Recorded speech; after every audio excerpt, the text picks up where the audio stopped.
A Wuhan man's shocking journey in Kazakhstan. A Wuhan man in his 30s went to the remote wilderness of Kazakhstan to escape the hustle and bustle of the city. There he met a nomadic tribe. The tribal leader made a shocking request to him, asking him to have sex with the chief's 3 wives to continue the tribal bloodline. Please fasten your seatbelts and prepare for this incredible journey. At the age of 33, Michael Jeong fled the crowded crowds of Wuhan like a deserter. The fast-paced life and endless competition made him feel suffocated. Why do I work so hard? He asked himself repeatedly but couldn't find the answer. After quitting his stable job, he sat alone in an empty rental house and unfolded a picture of the world. His eyes fell on Kazakhstan, the center of the Eurasian continent. This is a place rarely affected by modern civilization. The magnificence of nature far exceeds human creation. He vaguely felt that it might be different there. He only brought simple luggage, a second-hand 4-wheel drive off-road vehicle, and the courage to leave everything. This trip is not only an escape, but also an exploration of finding oneself. The road to the Mangista area on the western edge of Kazakhstan seems to lead to another. The scorching sun of the planet baked the reddish-brown desert of magic silver. The dry wind blew up dust on the grassland. Strange rock formations and salt lakes dotted this surreal landscape. The hustle and bustle of civilization was completely isolated. Only the sound of wind and off-road vehicle engines filled this vast space. After a few days, the loneliness became stronger, but strangely, his heart became calmer. The chaotic thoughts in the city gradually dissipated in the silence of the grassland. When the fuel and water were about to run out, he saw the smoke rising in the distance like a mirage. He squeezed the last drop of oil in the tank and found 3 miraculous yurts nestled on the desert ground. The faded tents were blackened by the chimneys, and sheep and goats were scattered around. This was a small nomadic village. Time seemed to have stopped here. Michael Jeong's sudden arrival caused a brief moment of tension. Dogs barked wildly and wary eyes peered out through the door of the yurt. But when Michael Jeong approached wearily and asked for help in half-fluent Russian, their expressions eased. The nomadic people of Central Asia have a deep-rooted hospitality spirit and will not refuse a stranger. The central figure of the village is a man named Berkbirdimurat. Although he is said to be middle-aged, the scorching sun and strong winds of the grassland have carved deep wrinkles on his face, making him look much older. His eyes are deep and thoughtful, but also with a hint of fatigue. Berkbirdimurat led Michael Jeong into the largest yurt. The interior of the yurt was unexpectedly spacious and comfortable. A fire pit was located in the center. The walls were covered with intricately patterned carpets and neatly arranged household items. A strange mixture of unique spices and animal smells filled Michael Jeong's lungs. There were also Berkbirdimurat's 3 wives. Egil, the oldest, looked about 30 years old. He was calm and restrained. He was skilled in his craftsmanship and treated Michael Jeong's attitude was polite but distant. The second wife, Gulera, was probably about 25 years old. She had a pair of sparkling, curious eyes and a bright smile. She took the initiative to talk to Michael Jeong and tried to communicate in his limited Russian. The youngest, Madina, was probably less than 20 years old. She was very shy and rarely looked Michael Jeong in the eye, but an occasional glance at his determined expression revealed his strong heart. He silently poured tea and served food, doing his duty. They provided Michael Jeong with hot salty milk tea and fermented horse milk kumis. Soon a large plate of beshi barmak, a traditional mutton eaten with hands, was served. Michael Jeong felt uneasy. He tasted the food in their way and expressed his gratitude. After the meal, as they sat around the fire, Berkbirdimurat seemed to be lost in thought and smoked for a long time. Only the crackling of firewood and the sound of wind filled the yurt.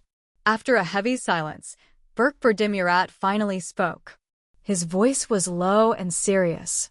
Mr. Jeong. Berkbirdimurat looked at Michael Jeong's eyes said, "This piece of Mangista is a beautiful and harsh land. We have lived here for generations, but we have been isolated from the outside world for too long." He paused and looked at his wives. "Inbreeding violates the laws of nature. A shadow hangs over our village. More and more children are weak and sick, or we have no children at all. Our tribe is in danger of disappearing." Michael Jeong listened quietly and felt the weight of his words. Berkbirdimurat turned his gaze back to Michael Jeong, his eyes full of despair. "So our ancestors adopted a method of injecting health protocols from the outside a long time ago. When a guest like Mr. Jeong, who looks healthy and strong, is sent by God, we will make an urgent request." Berkbirdimurat took a deep breath and continued. What he said next, Michael Jeong's mind went blank. "Please give your seeds to my wives to help us give birth to healthy children for the future of our tribe." The air in the yurt became as heavy as lead. Michael Jeong could hardly breathe. This was not a joke. Berkbirdimurat's expression, his tone, and the silent and motionless figures of his 3 wives all confirmed that this was their desperate reality. The cultural shock was an understatement. This was a proposal that shook the foundation of Michael Jeong's values and ethics. Mr. Birdimurat said in a trembling voice, "This is impossible. I can't do it. In my country, it is unthinkable to lend your wife to another man to give birth to a child. I'm sorry, I'm very sorry." Disappointment and frustration flashed across Berkbirdimurat's face, but he did not give up easily. This was not just a wish or a deal. It was related to the survival of our community. It may be immoral in your opinion, but for us, it is like the last hope of continuing our bloodline. He added earnestly, "Just one night. I only ask for one night. If we can get pregnant, we will never forget your kindness." Egil, Gulera, and Medina remained silent. Their tightly closed lips and trembling eyelashes revealed their complicated emotions. Michael Jeong couldn't bear to look at their faces. He refused firmly again. "I'm really sorry. If you need any other help, I'm willing to do my best, but I can't meet this request." That night, Michael Jeong spent a sleepless night in a corner of the yurt, shivering in the cold air. His mind was in a mess. What was the right thing to do?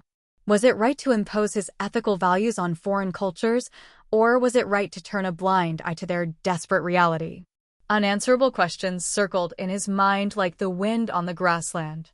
The next morning, Michael Jeong wanted to leave the village immediately, but the situation did not allow it. During the night, one of the tires of Berkbirdimurat's SUV was completely flat. To make matters worse, the sky was overcast, and it was predicted that it would rain. Berkbirdimurat insisted that this was God's will and offered to repair the tire himself and urged Michael Jeong to stay a few more days until the weather improved.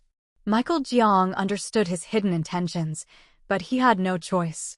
Therefore, this uncomfortable and uneasy cohabitation continued for a few more days. During this forced stay, Michael Jeong observed the life of nomads more closely. They got up before dawn to milk goats and worked until sunset, tending livestock on the vast grasslands. Water was scarce and food was monotonous, but they never complained. Instead, they lived in silence in accordance with the laws of nature. In particular, the 3 wives' strength deeply touched Michael Jeong. Despite the difficult living conditions, Egil kept the yurt in good order and took good care of the livestock. He didn't talk much, but every move showed his responsibility and wisdom as an elder. Sometimes, when Michael Jeong's eyes met his, he could read sadness, resignation, and something unspeakable in his deep pupils. Gulera never lost his smile even in the heavy labor. He talked to Michael Jeong in his not-so-fluent Russian, humming traditional Kazakh songs and trying to show him the simple joy of nomadic life. Michael Jeong vaguely felt that there might be deeper anxiety behind his bright smile. Medina was quiet, but he was very capable. He was immersed in the process of making felt with wool or kneading leather. Sometimes he would collect and prepare herbs that grew abundantly on the grassland. If Jeong was injured even slightly, he would come over silently and apply herbal medicine. He could feel his warm heart from his shy kindness. Michael clumsily tried to help them do some simple labor, such as fetching water or chopping wood. In the process, his relationship with the three women became closer. Even if they had no common language, they would exchange glances and work together to establish a subtle connection. However, the more he got to know them, the heavier Michael Jong's heart became. The more he understood their purity and strength, the more cruel Burke Berdimirat's proposal seemed, and the more embarrassing his own situation became. At the same time, Burke Berdimirat's health condition deteriorated significantly. His coughing became more and more frequent, and now even breathing seemed difficult. His face became pale, and his body was obviously thin. He no longer tried to hide his illness. One night, Burke Berdimirat coughed up blood after a violent cough. The bright red blood splashed on the ground of the yurt, casting a shadow of death. The weak Burke Berdimirat called Michael Jeong to his side. His voice was so weak that it was almost inaudible. "Mr. Jeong, you can see that I don't have much time," he said with difficulty and gasping. "I have advanced lung cancer. The biting cold wind of this grassland is strangling me."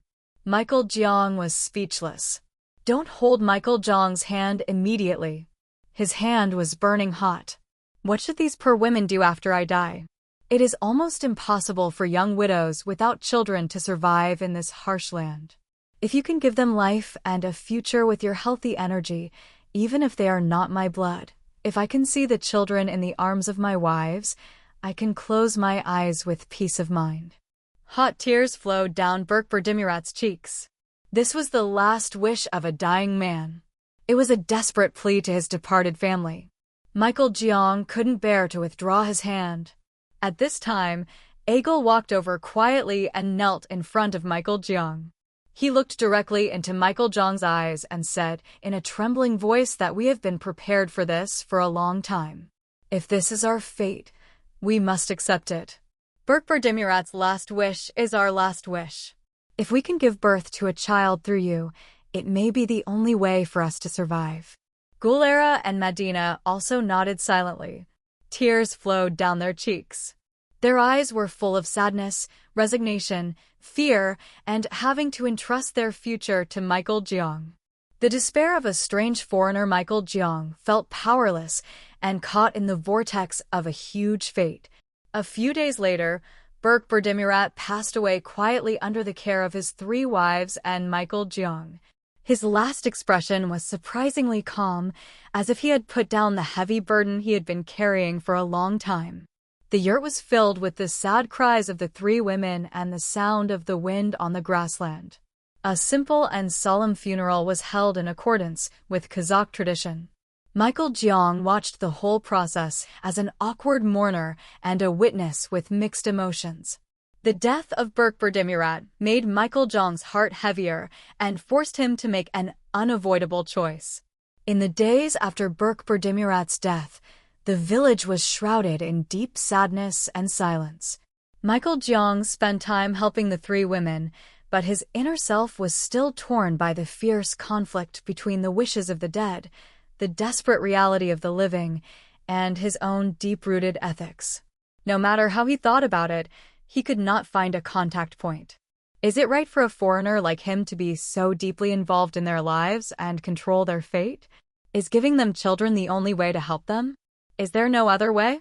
Countless questions flashed through his mind, but he could not come up with a clear answer. In the end, Michael Jeong decided to leave.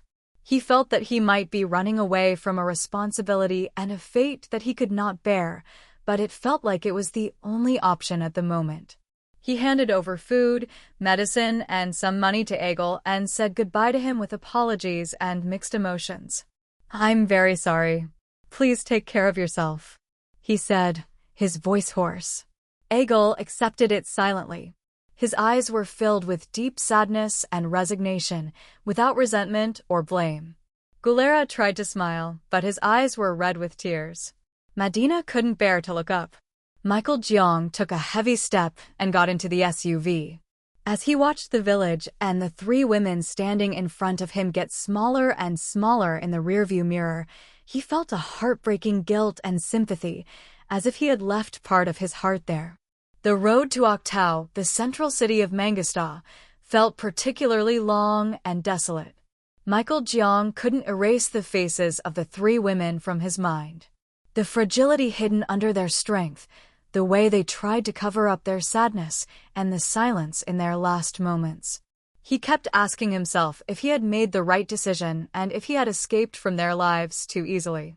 The harsh scenery of the grassland was no longer awe-inspiring. Instead, it made people feel lonely and empty, reflecting his mixed emotions. After arriving in Oktau, Michael Jeong stayed in a cheap hotel for a few days to recover physically and mentally. The hustle and bustle of the city and the activities of the people helped him forget the pain temporarily. But at night, the images of the three women would always appear in his mind, making him unable to sleep. He didn't know what to do or where to go in the future. At this time, while shopping in the market, Michael Jeong overheard the conversation of merchants from another area. I heard that the Uskirt Plateau was in complete chaos. Due to the sudden blizzard, the roads were blocked and the villages were isolated. I heard that the situation in the remote districts was particularly bad. There were even rumors that wolves were gathering. At that moment, Michael Jeong's heart stopped beating. That was the district where the village he left was located. In the absence of Berkberdimurat, a severe blizzard and hungry wolves attacked the village where only women were left. Just thinking about it was terrifying. Egil, Gulera, Madina, those fragile women, can they really survive that disaster? In Michael Jeong's mind, he vividly imagined the yurt crumbling in the blizzard. The three women shivered in fear. There was no time to hesitate. Ethical concerns, guilt, and anxiety about the future all disappeared in the face of the urgent instinct to save them from life threats.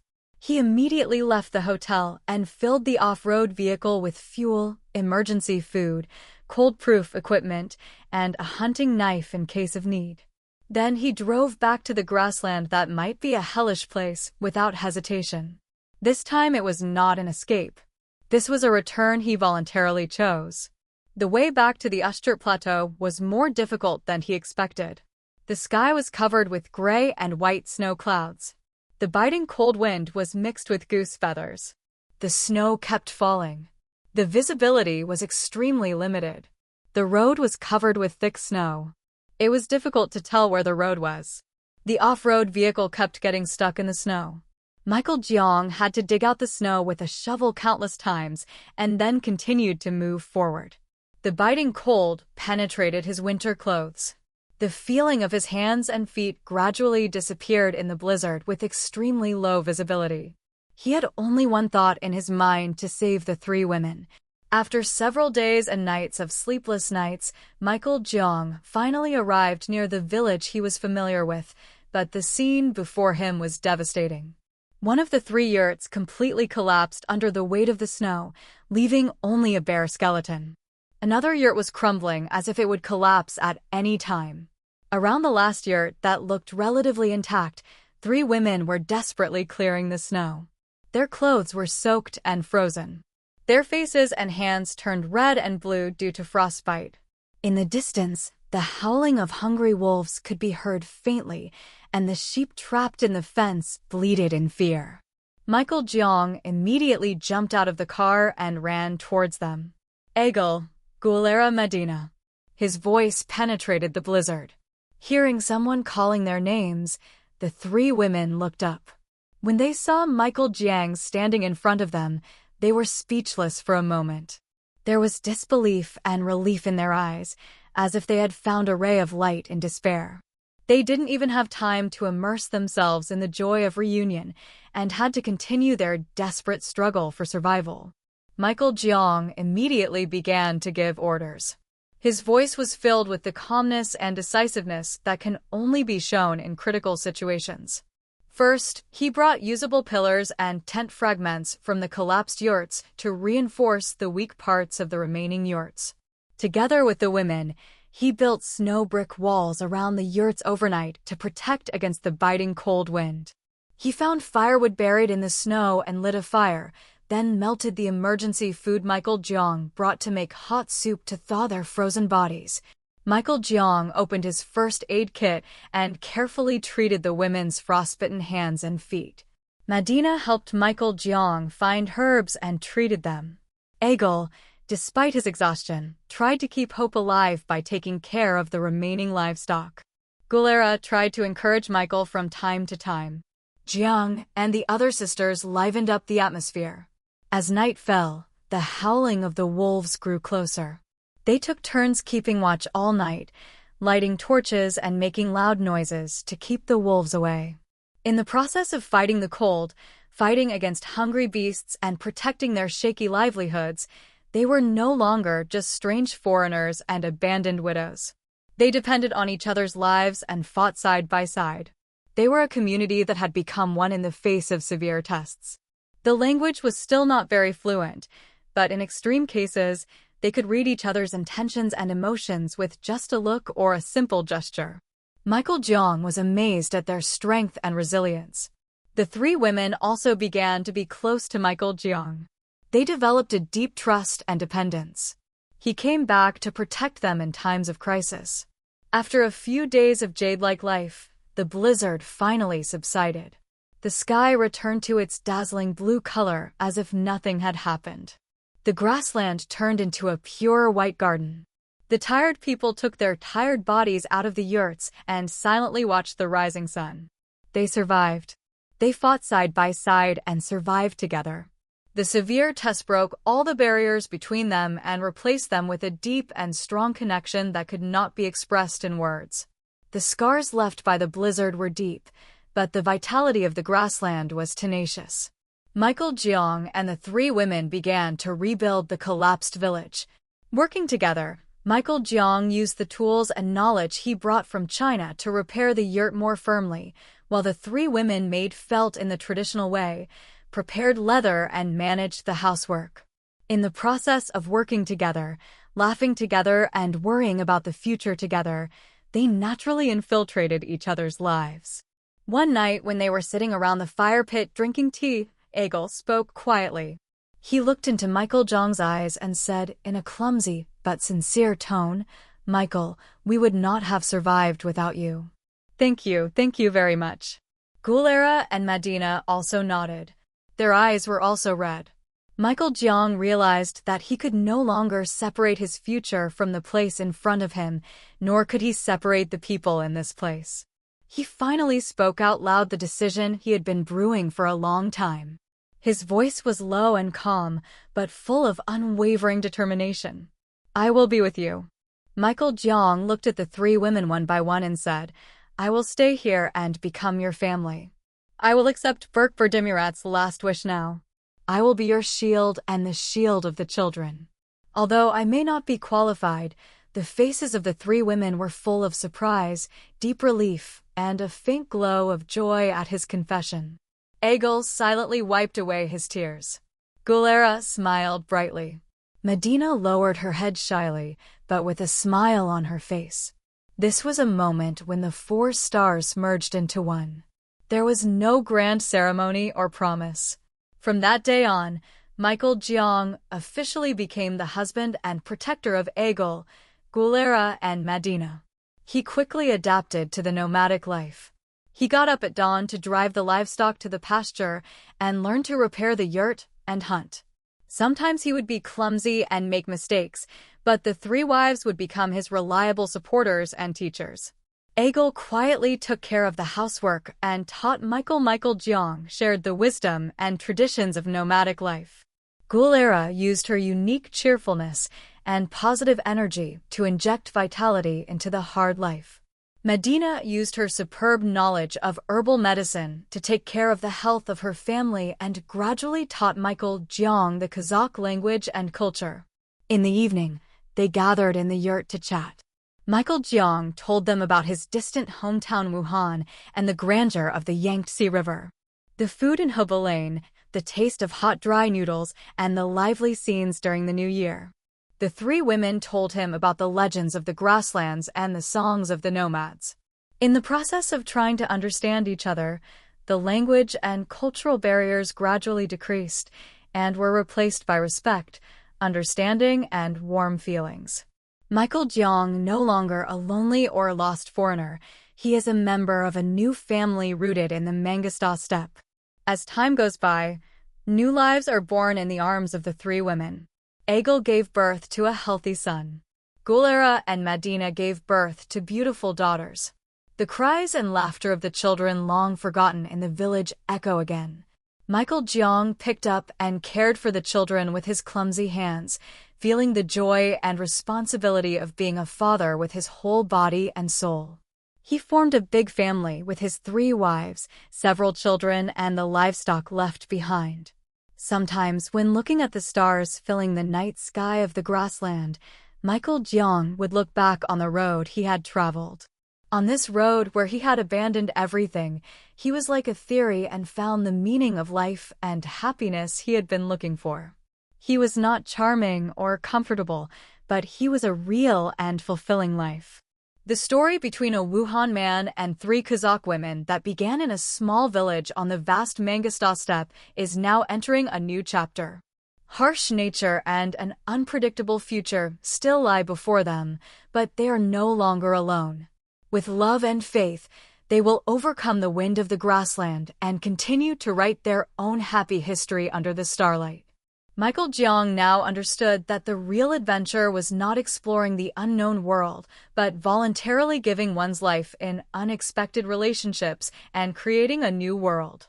His heart was now beating to the rhythm of the grassland. When the harsh snowstorms passed and spring returned to the grassland, Michael Jeong's small village was filled with the vitality of new life. Egil, Gulera, and Medina's children took turns growing up and filled the yurt with their crisp laughter. Michael Jeong used his clumsy hands to change diapers and make baby food, carrying the children on his back and gradually getting used to his role as a father.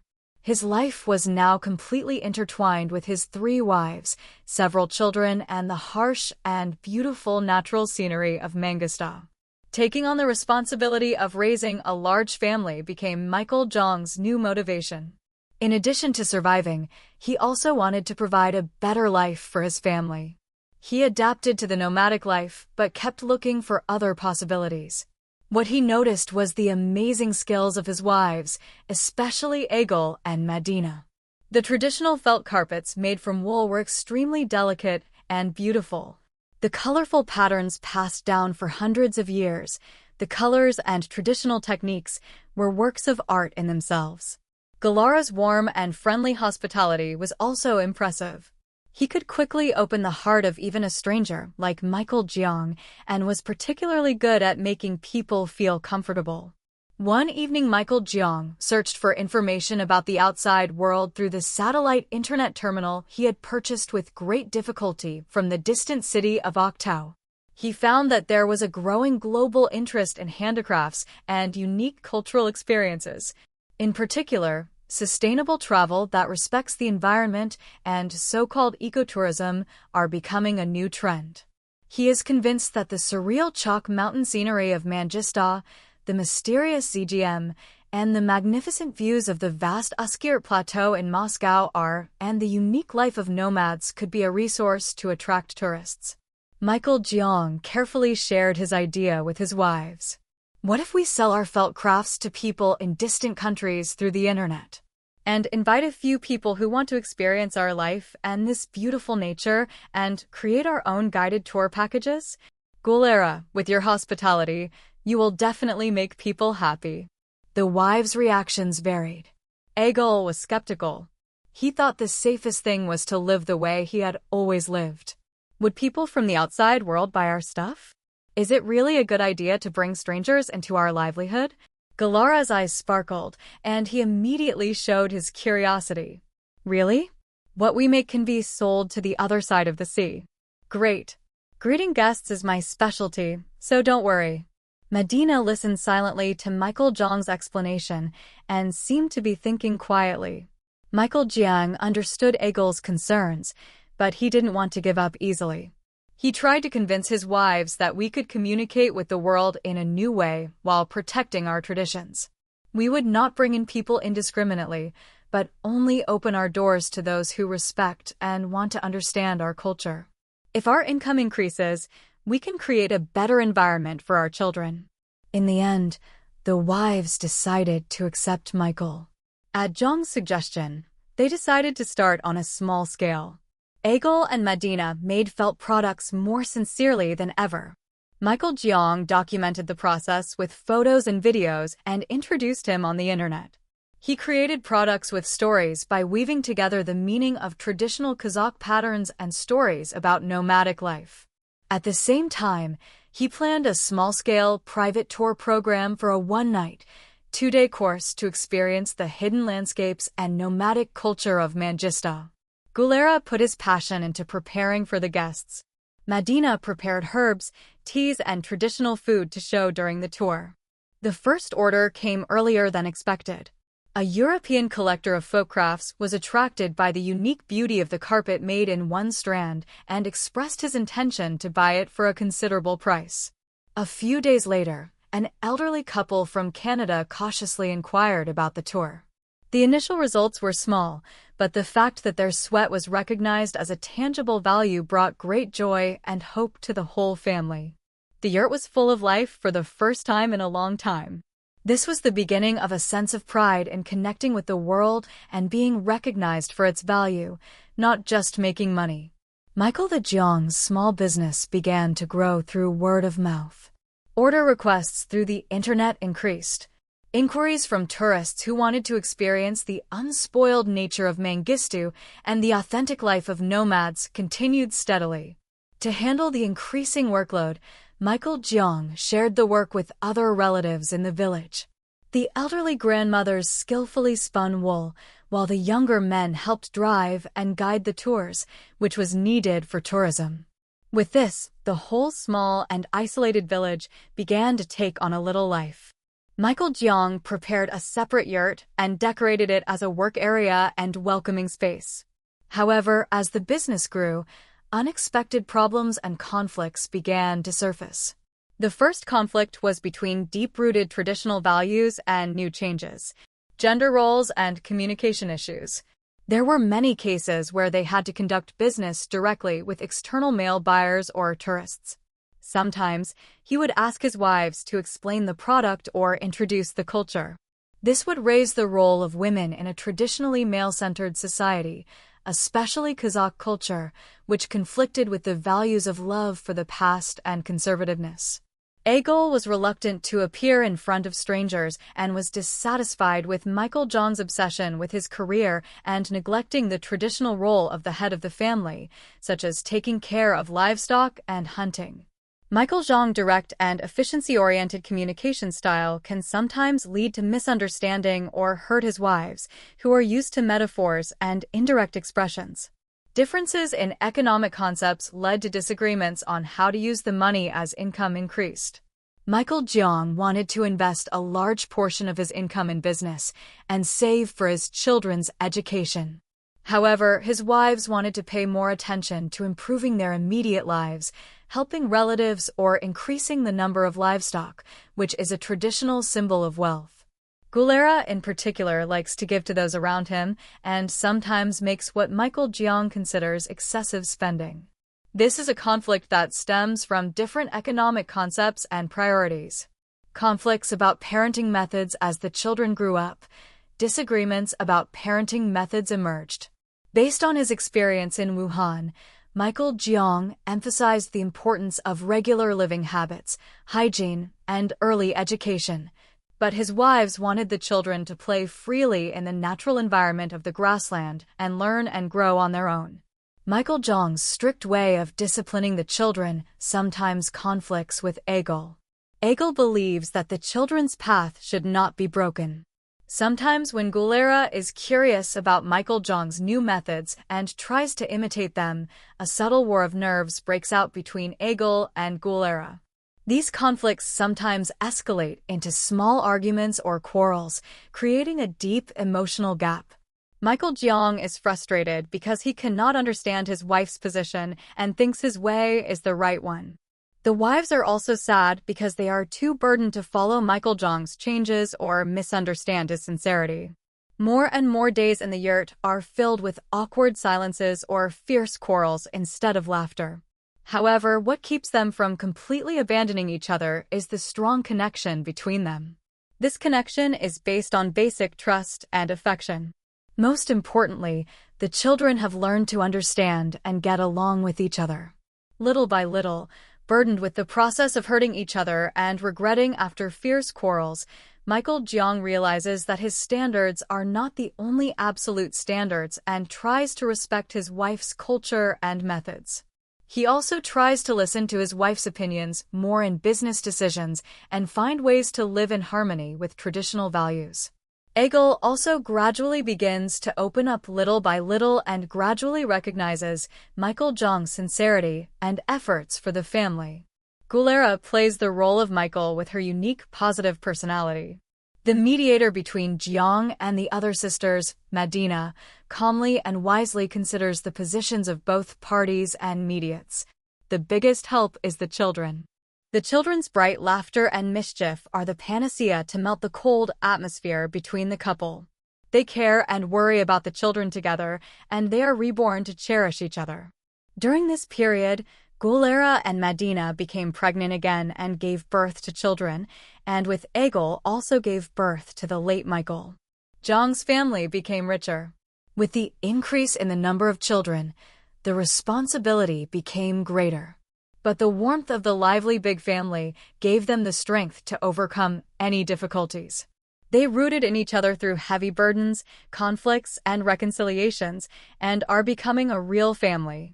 With the stability of the career and the children growing up to a certain extent, Michael Jeong decided to put into practice a plan he had long cherished, which was to bring his family back home, where he had roots.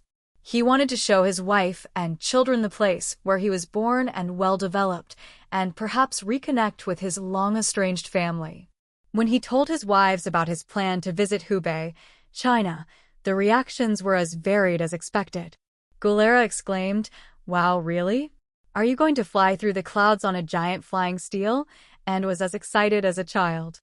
"I'd love to know what it's like where you live."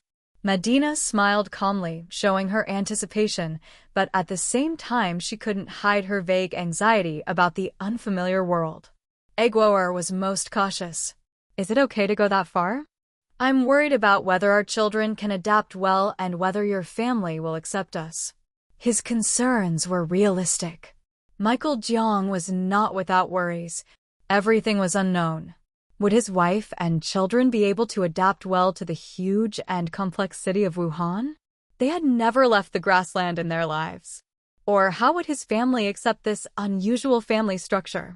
However, he believed that this trip would be a valuable experience and an opportunity for the whole family to grow. After several months of preparation, they finally embarked on the journey to China. It was a long journey from the village to Oktao Airport. The moment they boarded the plane was a moment of tension and excitement for everyone. As the plane lifted its heavy body into the air, his wife and children looked out the window at the increasingly smaller scenery of Mangsta with awe and fear of the unknown world. When they arrived at Wuhan Tianhe Airport, they were thrown into a completely different world. Endless the dazzling lights of the crowds, the hustle and bustle of a language they couldn't understand, the huge buildings, everything was overwhelming. On the way out of the airport and into Wuhan City, the wife and children were immersed in the gorgeous city landscape unfolding outside the window. The towering skyscrapers, the endless stream of cars, and the gorgeous shops were completely different from the grassland landscape they had seen in their lives. Life in Wuhan was a series of cultural shocks day after day: how to ride the train, how to use the vending machines, how to go shopping in the supermarket. Everything was new and amazing. The children were enthusiastic about the toys and desserts they had never seen before, but they were also sad about the unfamiliar environment and food. The wives were surprised by the abundant material wealth, but on the other hand, they were also curious about the indifferent and seemingly relaxed appearance of the city people. Egil, in particular, was tired of the constant ringing of mobile phones and the busy people and longed for the tranquility and peace of the grassland. Gulera found the vibrant city attractive, but sometimes felt alienated. Medina silently took care of the children and tried to adapt to the unfamiliar environment. Helped Michael Jiang took his family to several places in Wuhan. He showed them the majesty of the Yellow Crane Tower, the beauty of the East Lake, and the bustle of Hubo Lane. He also took them to taste Wuhan specialties such as hot dry noodles, bean curd skin, and duck neck. The children were excited about the magnificent view of the Yangtze River from the Yangtze River Bridge, and his wife was amazed by the long history and culture of Wuhan. The most tense moment was visiting Michael Jiang's home. Michael Jiang contacted his parents and siblings who had lost contact with him for a long time and carefully informed them of the situation. Then he returned home with his wife and children with a trembling heart. As expected, there was an awkward and embarrassing atmosphere at first. When Michael Jiang's parents saw the 3 Kazakh daughters-in-law and several grandchildren who suddenly appeared, they seemed shocked and confused. However, as time went on, they began to open up little by little to the children's pure appearance and the wives' sincere and polite attitudes. In particular, Galara's cheerful and friendly personality and Medina's calm and resourceful appearance left a good impression. Egil was very quiet, but conveyed his sincerity with his silent respect and help for the elders. Although full reconciliation and understanding will take more time, this is the moment when the frozen relationship began to thaw. Michael Jiang felt that the heavy knot that had been in his heart was dissolving to some extent. The 1-month trip to Hubei, China was a short but profound experience. The family saw and felt many new things, and in the process they relied on each other more and became stronger. On the way back on the plane, when they looked at the clouds outside the window, their expressions were full of exhaustion, satisfaction, and accomplishment. This trip gave them a new perspective on the world and made them realize again how precious the Mangostas grassland they were returning to was. The Mangostas village they were returning to was the same as always. In short, The Wind of Mangostas is not only a story, it also provides a deep resonance and opportunity for reflection for all people living in contemporary times, beyond cultural prejudice.